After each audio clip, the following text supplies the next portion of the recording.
د تراویح فضیلت. د رسول الله صلی الله علیه وسلم څخه یو کس پوښتنه وکړه چې د تراویحو د فضیلت په هکله څه وایي. رسول الله صلی الله علیه وسلم وفرمایل: اول که چا د اول شپې تراویح وکړي داسې د ګناهو څخه پاکیږي لکه یو کوچنی چې د مور څخه تازه وزیږي. دوهم که چا د دوهمې شپې تراویح وکړي الله جل جلاله دغه کس او د دغه کس مور او پلار ته بخښنه کوي. دریم که چا د درېیمې شپې تراویح وکړي تر عرش لاندې به یوه ملکه غږ پرې وکړي چې الله جل جلاله هغه مخکیني ګناهونه در معاف کړل.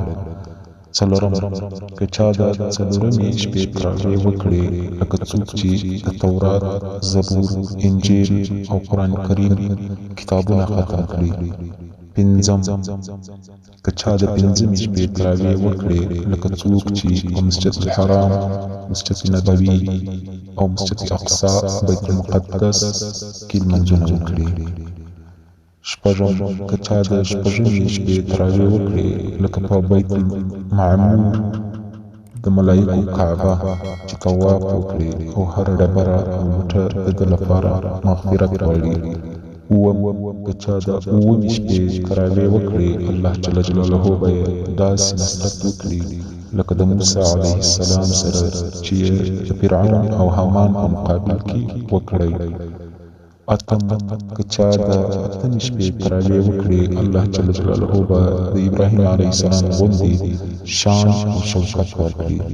نهم که چا د نهمې شپې تراویح وکړي لکه د رسول الله صلی الله علیه وسلم غوندې عبادت چې وکړی.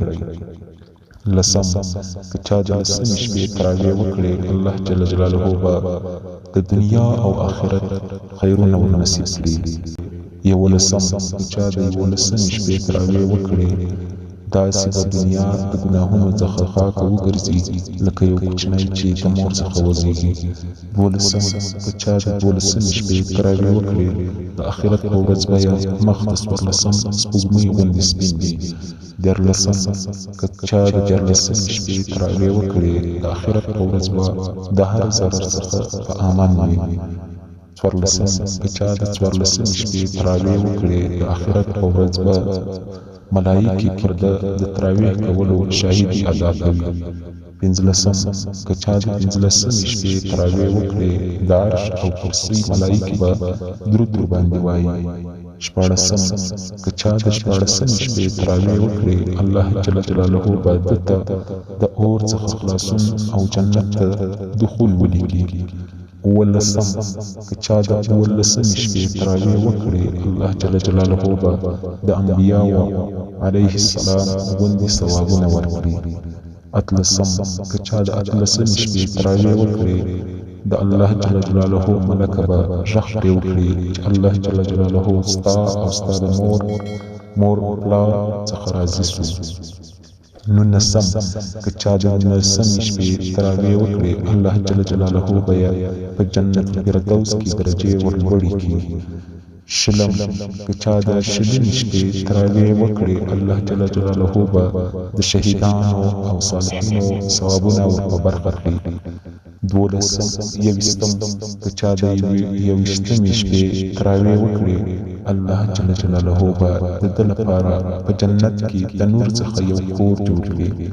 دویشتم که چا د دویشتمې شپې تراویح وکړي د آخرت په ورځ به د هر غم او تکلیف څخه په امن وي. درویشتم که چا د درویشتمې شپې تراویح وکړي الله جل جلاله به د ده په نامه په جنت کې یو ښار جوړ کړي. څلرویشتم که چا د څلرویشتمې شپې تراویح وکړي الله جل جلاله به یې څلوېښت دعاوې قبول کړي. پنځه-ویشتم که چا د پنځه-ویشتمې شپې تراویح وکړي الله جل جلاله د قبر عذاب څخه پورته کوي.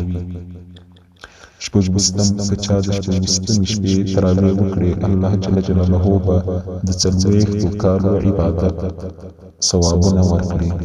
اووه-ویشتم که چا د اووه-ویشتم شپې تراویح وکړي پر پل صراط به د برق په شان تېر شي. اته-ویشتم که چا د اته-ویشتمې شپې تراویح وکړي الله جل جلاله به په جنت کې زر درجې ورکړي کړي. نوشتم که چا د نوشتمې شپې تراویح وکړي، الله جل جلاله به یو کامل قبول سوی حج د یو کامل قبول سوی حج ثوابونه ورکړي. درویشتم که چا د دیرشمې شپې تراویح وکړي، الله جل جلاله به ورته وفرمایي هی بنده د جنت د میوو څخه خوراک وکړه، د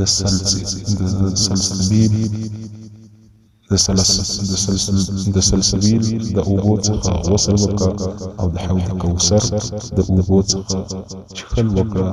زه ستا رب او ته زما بنده یې. نو الله جل جلاله دې موږ او تاسې ټولو ته د ټولو تراویحو کولو توفیق را نصیب کړي. آمین.